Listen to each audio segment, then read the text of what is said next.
Salut tout le monde, salut les cinéphiles, bienvenue pour une nouvelle critique. Alors aujourd'hui on va parler cinéma, on va parler streaming, on va parler Netflix et on va parler de Atlas de Brad Peyton. C'est parti. Atlas Shepard, une brillante analyste de données, est très opposée à l'égard de l'intelligence artificielle. Elle va participer à une mission visant à capturer un robot renégat qu'elle a côtoyé par le passé. Malgré ses réticences, elle va devoir faire confiance à la machine et à l'intelligence artificielle pour sauver l'humanité. Bien, alors on va parler un petit peu cinéma, enfin streaming plutôt, on va parler film, on va parler de Atlas de Brad Peyton. Donc c'était une sortie qui avait l'air un petit peu grosse, une grosse sortie. Netflix avait fait une grosse campagne de publicité autour de ce film. Alors sûrement avec l'actrice principale, Jennifer Lopez, qui a fait une carrière plus ou moins intéressante au cinéma. Elle a fait des films sympas. Elle a fait d'autres films un peu moins sympas. Et là, visiblement, elle revenait un petit peu aux commandes, si je puis dire, à travers un film de science-fiction. Et donc, c'était Brad Peyton qui était aux commandes de ce film de SF Atlas. Alors, Brad Peyton, c'est un cinéaste qui n'est pas très connu du grand public. C'est un cinéaste qui est d'origine canadienne et qui a qui a fait sa formation au Canada et qui a eu un petit peu de succès, notamment parrainé par l'acteur Tom Hanks, et qui a eu certains succès et qui a commencé sa carrière au niveau des longs métrages et des films un petit peu commerciaux à travers des films d'enfants. Je me souviens du film Comme Chien et Chat numéro 2. Voilà, c'est lui qui réalise ça. Et derrière, il a enchaîné des blockbusters assez importants avec une autre star qui est Tom Hanks, mais qui est Dwayne Johnson, The Rock. Donc il a fait les gros films avec The Rock, donc Rampage, San Andreas, des trucs comme Voyage au centre de la Terre 2. Voilà, ces films-là qui ne sont pas restés dans les mémoires, mais qui sont des gros blockbusters américains. Et donc je pense qu'il a eu un certain succès en travaillant avec l'acteur. Et donc là, il se lançait avec une autre vedette, donc là, Jennifer Lopez, à travers un film de SF qui traitait un petit peu de l'intelligence artificielle. On va voir ce que ça donne. Alors, est-ce que j'ai aimé ou est-ce que j'ai pas aimé Atlas? On va le dire tout de suite, c'était une catastrophe. Donc j'ai détesté, c'est une grosse déception. On va faire vite la critique parce qu'il n'y a pas 36 000 choses à dire, c'est juste raté en tout, c'est-à-dire que vous avez absolument tous les ingrédients du blockbuster américain qui est pas sérieux, qui prend pas trop soin de ses personnages, de son écriture, de sa réalisation, de ses effets spéciaux, de sa mise en scène, de sa photographie, enfin de tous les ingrédients qui font qu'un film peut être intéressant. Là on est dans de la SF, alors on est dans des thématiques un petit peu contemporaines où il essaye d'aborder l'intelligence artificielle, donc c'est la relation entre Jennifer Lopez et une machine. Elle est totalement réfractaire à l'intelligence artificielle et elle va devoir sympathiser avec une sorte de robot pour aller se battre contre un renégat, une sorte de robot terroriste qui veut mettre fin à l'humanité et qui va être en chasse pendant pratiquement tout le film avant le combat final. En gros, voilà, le scénario tient sur un post-it, sur un petit bout de papier, et donc c'est une catastrophe. Alors c'est dommage parce que la thématique principale abordée, qui est l'intelligence artificielle, c'est quelque chose qui n'est pas nouveau au cinéma, mais qui est de plus en plus présent dans nos vies.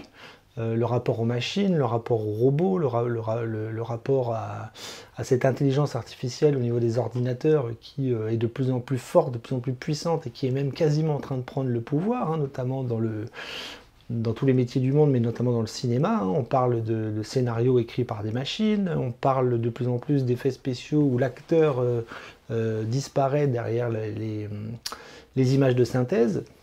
Donc la thématique du film est vachement intéressante parce qu'on a une personnage principale jouée par J-Lo qui est totalement réfractaire à ça.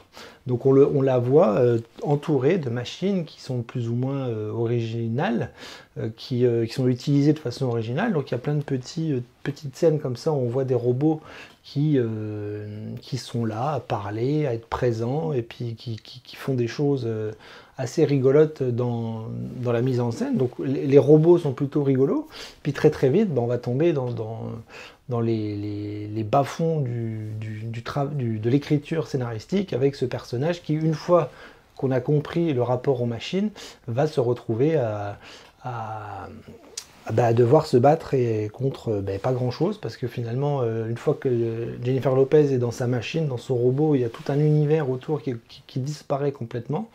Donc en gros, les premières minutes de film sont intéressantes par rapport à ce que je vous ai dit, et le rapport à l'intelligence artificielle et au robot qui est plutôt ludique dans un blockbuster américain. Puis très vite, ça s'est mis de côté pour passer 1h30 à voir Jennifer Lopez dans une machine, à pas très bien jouer, avec des gros plans sur son visage où elle doit crier, elle doit plaisanter avec la machine, elle doit faire les gros yeux, elle doit serrer les dents.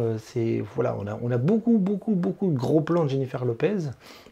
Et à côté de ça, eh bien, il n'y a pas grand-chose. Il n'y a pas de personnage formidablement écrit. Le méchant est très caricatural. On a des références très bâclées sur des classiques. Hein. Je sais pas moi, Alien 2, voire Avatar, enfin tous les grands films de science-fiction qu'on a pu connaître dans les années passées. Il y a des petits clins d'œil à ça. Il y a même un clin d'œil à Terminator 2. Sur la fin avec le méchant qui se fait exploser l'œil.